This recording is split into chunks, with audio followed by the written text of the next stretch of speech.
একটা জিনিস আপনাদেরকে দেখাই।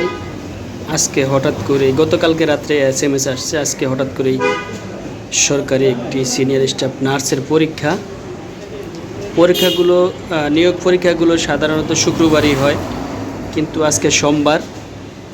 বাংলাদেশের বিভিন্ন জায়গা থেকে লোক আসছে, হালকা হালকা বৃষ্টি পড়তেছে, বসার জায়গা নেই। মানুষ দেখেন কিভাবে ফুটপাতে বসে আছে।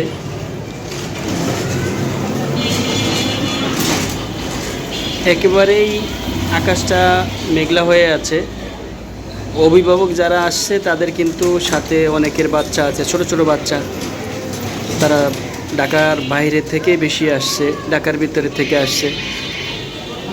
তো পরীক্ষার 1 সপ্তাহ 10 দিন আগে যদি একটা এসএমএস পায় তাহলে মানুষ একটু প্রিপারেশন নিতে পারে। কালকে রাত্রে এসএমএস আসছে, আজকে পরীক্ষা, এই হলো আমাদের অবস্থা।